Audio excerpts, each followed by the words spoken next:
Hello, hola. The Republican Convention is here, same politics, politicians, and speeches.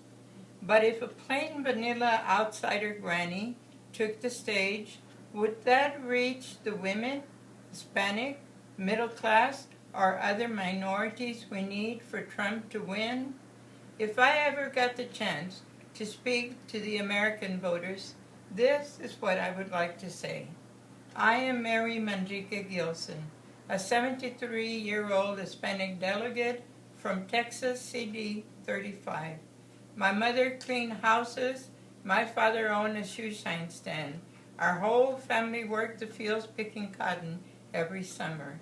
My parents' legacy was to have a fierce faith in our Lord, maintain my dignity and self-respect, get a good education, remember where I came from, and never ever believe it when somebody says, you can't do that. I raised my 7 sons the same. Through a great education, we now have a retired Air Force colonel, a doctor, a former seminarian, now attorney, covering both extremes of the spectrum, a fireman, and 4 telecommunication business owners. Not bad for a cotton picker outsider. All thanks to my God.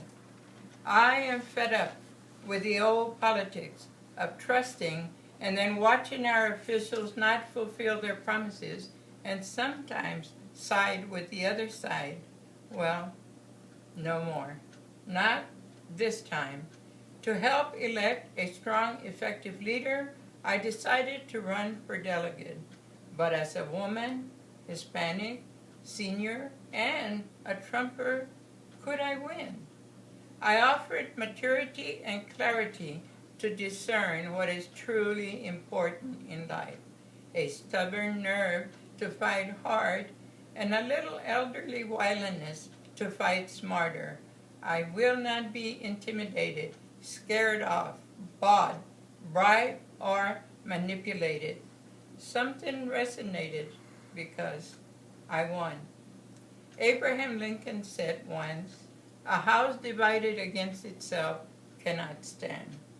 And Matthew 10:36, a man's worst enemies are the members of his own household. Together we must accomplish something profoundly significant, but it will require 100% unity and a work till we drop effort. I am definitely not your token outsider, courting the women, Hispanics, poor, other minorities that the Democrats take for granted. I'm not concerned if there is a D, an R, an L, an I, or an S beside your name. I am looking for an A for Americans. We had 17 excellent candidates who gave their best, but Donald Trump is the last man standing and therefore our presumptive nominee. He has pledged to assure our national security, destroy radical terrorism, rebuild an unbeatable military, secure our borders from illegal immigration, replace Obamacare, re-energize our economy and trade, create enough well-paying jobs, defend our religious freedoms and gun rights. Moreover, he is strongly pro-life and deeply committed to our veterans. His proven capabilities will re-establish our world leadership and restore its due respect. Trump speaks with the unvarnished truth with uncommon common sense. Unapologetically politically incorrect, he unflinchingly withers his lying, unfair attackers. He almost single-handedly has reinvigorated our citizens' involvement in choosing our next president. His personal force has resuscitated our national pride, confidence, and dedication to make our America great again. Even if Trump accomplishes only 20% of these goals, he will still be 120% better than Hillary. Whenever I hear "never Trump" from a bitter, power-hungry insider, I hear "go Hillary." When I hear "never Trump" or "I'm staying home" from a sincerely disappointed voter, I hear "welcome, President Clinton." When Hillary hears "never Trump," I hear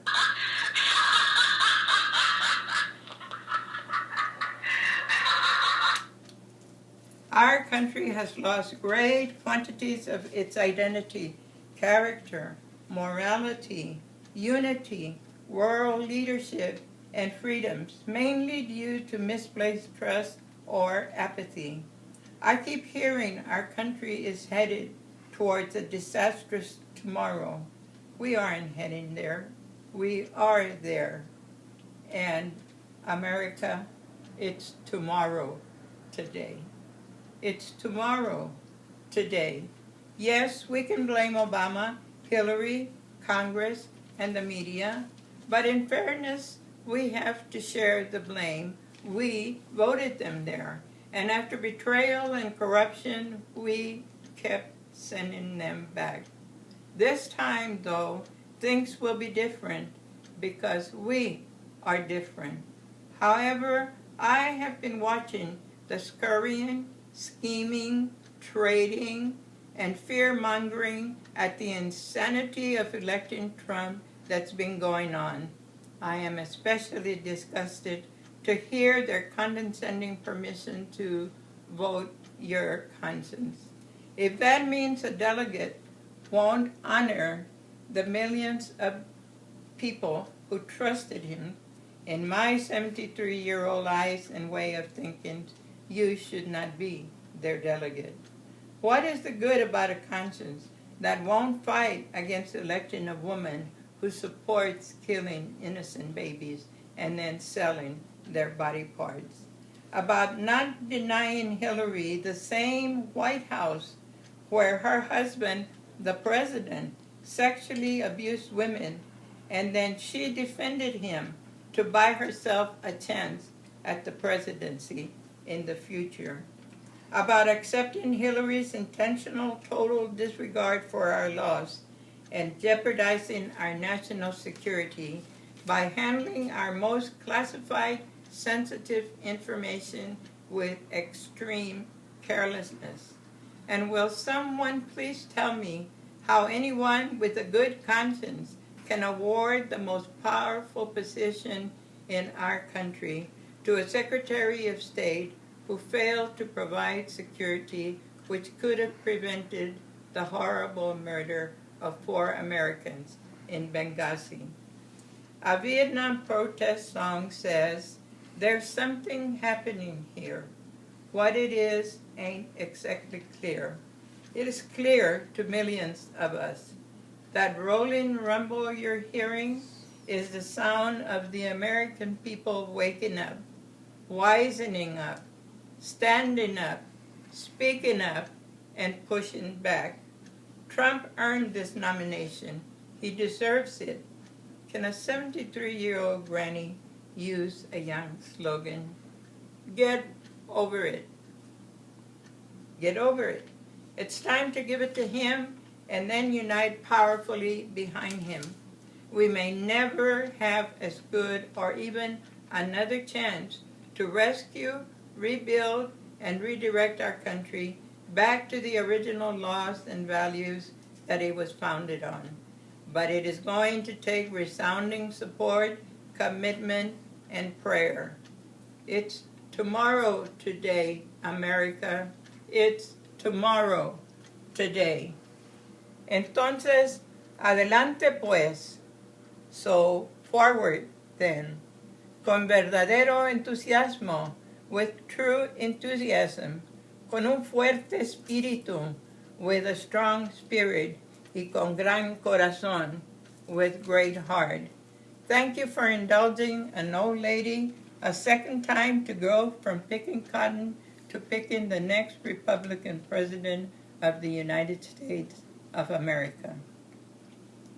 In September 1787, after signing the new Constitution, Benjamin Franklin was confronted with this question: do we have a republic or a monarchy?